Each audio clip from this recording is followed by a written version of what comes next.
Hello everyone, thank you for clicking on this video. My name is Max, and today I wanted to do a movie review for a movie that I actually meant to see when it came out in theaters, but because of COVID and other things going on, I did not have the chance to, and that film is Birds of Prey.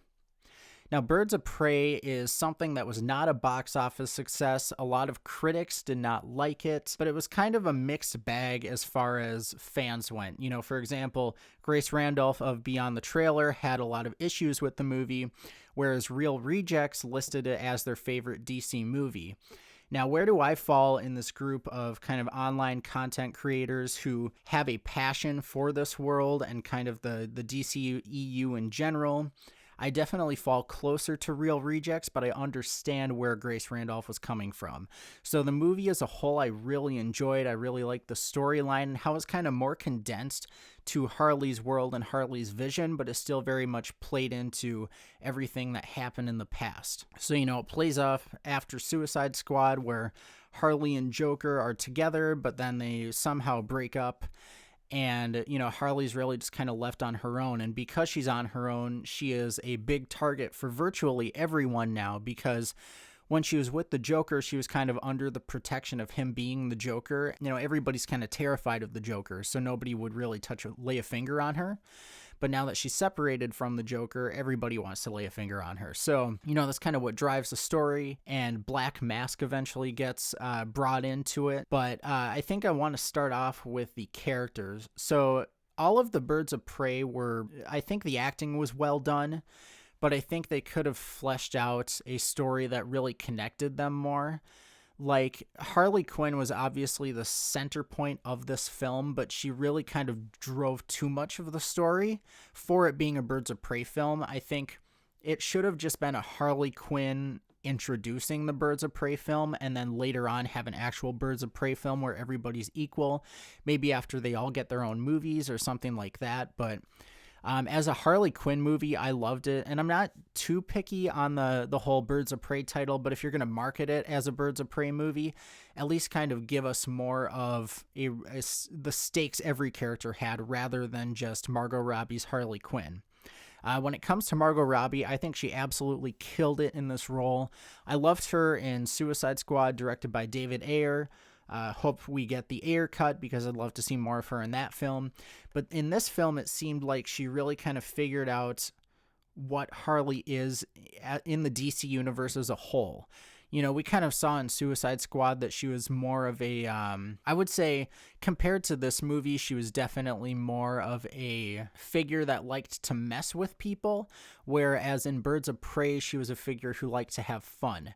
And I think kind of seeing both of those things possibly in James Gunn's The Suicide Squad would be a great mix of the character.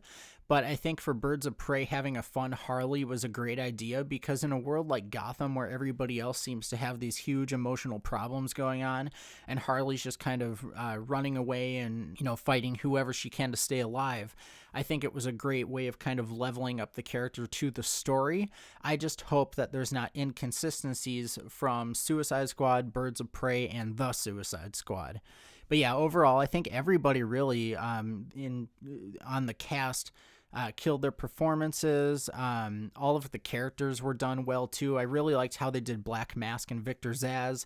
I wasn't a huge fan of what ended up happening with both of those characters, but I think throughout the movie they really handled those characters well, in the sense of a huge crime boss and a hitman. And I think that was a real strength of the movie, was kind of how Victor Zsasz played into the story, because I'm a really huge fan of Victor Zsasz that was on Gotham. I think he was kind of really essential to the story and drove it at certain points, but wasn't too big of a presence where he felt oversaturated. And I think it was done well in a similar way here. I do like Gotham's Victor Zsasz more, just because he seems more sporadic, but I think the Victor Zsasz in Birds of Prey was very much a cynical and dark character, who I think is something that really fits into the world of Ben Affleck's Batman. You know, that's kind of a takeaway that I had, is they're really good at modeling these characters for what they would be going up against Ben Affleck's Batman, because Batman's not in the movie.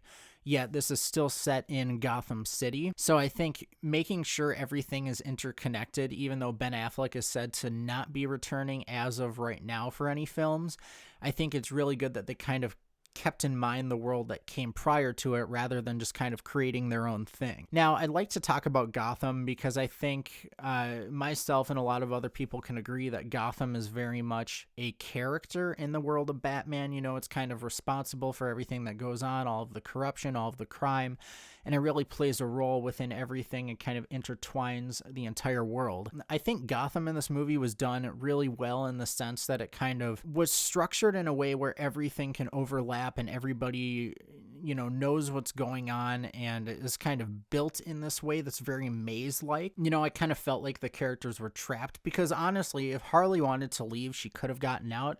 But she wanted to stay in Gotham, you know, it seems like, and I think because of that, the world really feels like something you can't escape, which is a characteristic of Gotham that I think is really not used enough, because I think Gotham is very much a place that people can't escape, because in the real world, you know, unless you really can't leave, a lot of people would not live in Gotham, but in this world, it seems like something where people really can't get out, whether it's financially or they are, you know, under watch by a hitman or whatever it may be. I don't, you know, the one thing that I did not like about this Gotham at all was how kind of peppy it looked.